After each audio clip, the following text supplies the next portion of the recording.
Wycombe Wanderers at home against Oxford United, the derby game. Sam Avery is there for us and got the latest team news.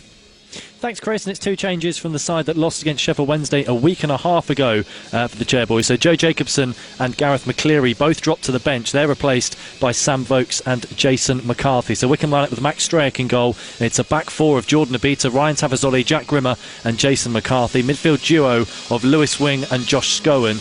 Likely to be 4-2-3-1, but possibly 4-4-2. Anis Mehmeti, David Wheeler and Hanlon behind Vokes, although Hanlon could join Vokes up front, and then Mehmeti and Wheeler out wide. So we'll have to wait and see how that pans out. On the bench for the Chairboys, Dickinson, Jacobson, Thompson, McCleary, Wakely, Freeman and TJ DeBar in the squad for the first time since collapsing at the end of the game against Plymouth at the end of December. Well, it's the M40 derby to some, but it's certainly a local rivalry. Wycombe Wanderers against Oxford United. Wycombe boast a pretty good head-to-head record at late against Oxford, unbeaten in 4 against the U's, winning 3 and keeping clean sheets in each of the last 3 meetings as well. Oxford heading to this one though in decent form, 3 wins from the last 4 in the league. Wycombe also have done well over the festive schedule, 13 points from the last 7 games, and that's having played each of the current top 3 as well. But this is a huge game. Oxford just 3 points behind Wycombe in the table and will leapfrog the Chairboys with victory this evening. It's a huge one in that battle for the playoffs. It's Wycombe against Oxford. Wycombe,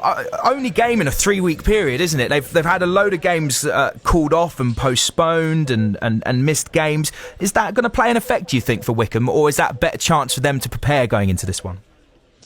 Yeah, I suppose there is 2 ways of looking at it, Chris. I mean, Ainsworth has talked in the week, or yesterday when I spoke to him, about how it has been a bit frustrating, only having 1 game in a 3-week period. I suppose the plus it does have is that it gives a chance for players like Alfie Mawson to get back fully fit. He's still out, not part of the squad again this evening. So, you know, it's a chance for players like himself to get back. But then I guess the flip side of that is that because it's such a stop-start schedule, it's frustrating and could also cause injuries because, you know, players in terms of conditioning and how they're being prepared, you know, sort of going all gun-ho for tonight and then aren't playing again for a week and a half. And I suppose in a week and a half's time the Port Vale game could theoretically be called off because, you know, this cold snap is not going anywhere, and that's a game up in the northwest. So it's been frustrating for Wycombe. And the other downside, I suppose, to it is that, you know, they picked up such a great bit of momentum over the Christmas period with the results they picked up, and that momentum's sort of gone now because it's their first game in a week and a half. There's another week and a half after this before the next game as well, so they've got to try and somehow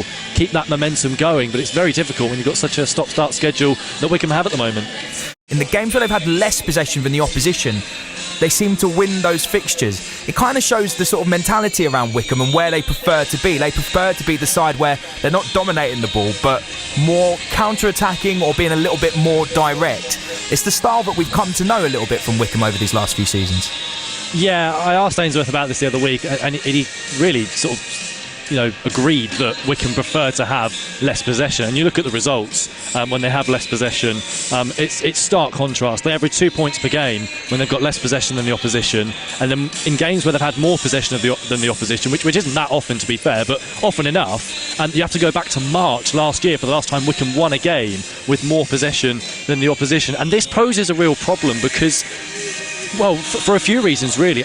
Teams are going to cotton on to this, and Sheffield Wednesday did. Sheffield Wednesday came here a week and a half ago, got the early goal through Will Volks, and sat behind the ball. Wycombe had more possession than Sheffield Wednesday that day and failed to break them down. They failed to create a clear-cut chance, and it's a real problem for Wycombe, especially when you look at towards the end of the season, because they've got quite a nice run in, really, Wycombe.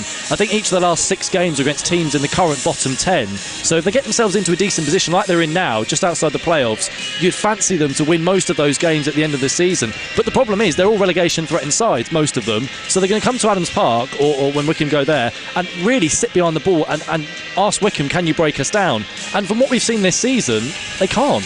They haven't been able to do it. And you could see something similar to what we saw sort of October, November time, when Wycombe had some favourable home fixtures, 3 or 4 on the spin, and didn't win any of them.